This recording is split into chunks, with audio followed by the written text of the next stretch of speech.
You know that feeling when an ad for something you were just thinking about pops up on your phone? It's kind of creepy, right? Well, the reason that happens is something called big data. And honestly, it's shaping our lives in ways most of us don't even realize. So let's get into it, because what these companies know about you, it's probably way more than you think.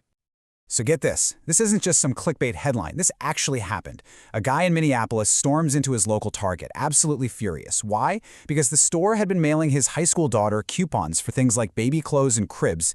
He's demanding to know what's going on, only to find out, a little while later, that his daughter was in fact pregnant. The real question is, how on earth did Target know? Right? So it's not like they had a crystal ball or they were listening in on her private conversations. The answer is actually a lot simpler, and at the same time, way more complicated. It was all in the data. See, every time you swipe that loyalty card or use your credit card, you're not just buying something, you're telling a story, and they are listening, tracking not just what you buy, but when you buy it and what else you happen to buy along with it.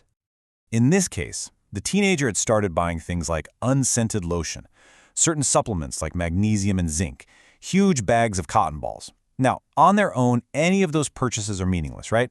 But when you put them together, well, Target's data folks had figured out that those items, bought together, formed a really powerful pattern. A pattern so strong, they could literally give her a pregnancy prediction score.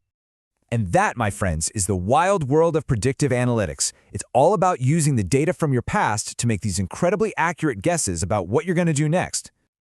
That whole Target story was a bombshell. It really pulled back the curtain on this hidden world of data collection and showed all of us how retailers are building these insanely detailed profiles on us, all just to try and get one step ahead of our next purchase.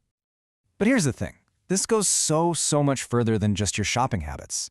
For big tech companies, tracking you isn't just part of the business. It is the business. Every single like, every search, every video you binge, every place you go with your phone in your pocket, it's all being logged. And all that data comes together to create what's called your digital fingerprint. It's this unique, one-of-a-kind portrait of you, your habits, your interests, maybe even your beliefs. And that fingerprint, well, that's the product they sell to advertisers. I mean, think about it. These companies might know you better than your own family does. So what does that really mean for us? Now, I can hear you thinking, okay, that's a little unsettling, but data is just data, right? It's just numbers. It has to be objective. Well, not exactly. And that brings us to the next and maybe even more important part of this story: the hidden dangers when data isn't as neutral as it seems. It's a really common assumption.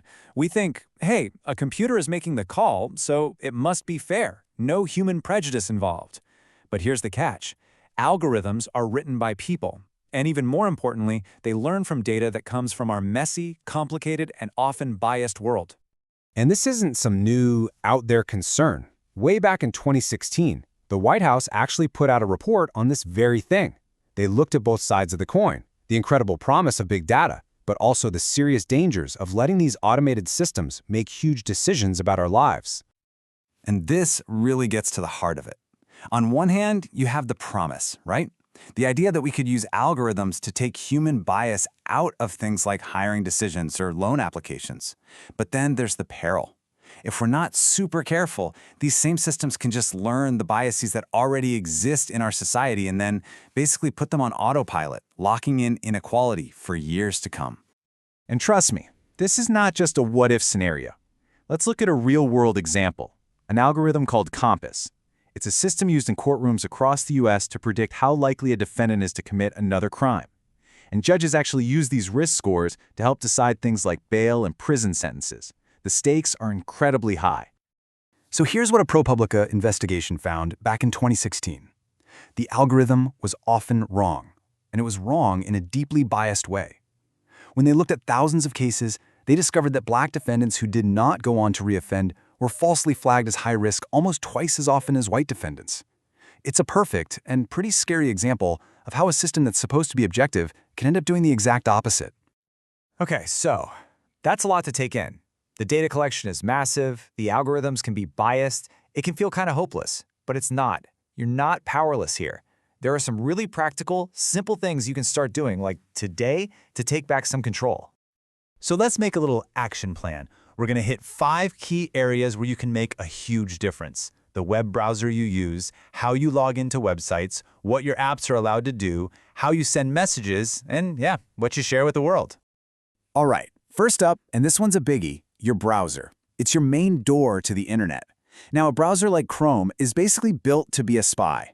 Its main job is to collect as much data as it can to build that digital fingerprint we talked about. But other browsers, like Brave or Firefox, have a totally different goal. They're designed to work for you. They collect the absolute bare minimum of data they need to work, and they actively block all those creepy trackers that try to follow you from site to site.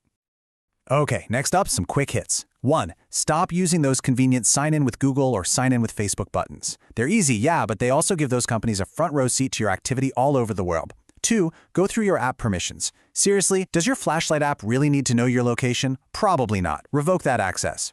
3. Use a private messenger like Signal. They don't just hide your messages, they hide the metadata. That's the data about your data, like who you talk to and when. And finally, just be a little more thoughtful about what you post. Go into your social media settings and lock things down. Now, taking all these steps is awesome, and it can really help you lock down your digital life. But it also kind of brings up a much bigger, more philosophical question. Whose job is this anyway? Is it all on us as individuals to protect ourselves, or should the companies building this stuff have a bigger responsibility? And that's really the question I want to leave you with. We can all get better at locking our digital doors, but we still have to decide, as a society, who should be allowed to have the keys. Is privacy just a setting we have to constantly manage? Or is it a basic human right that should be protected by default? The way we answer that is going to define everything.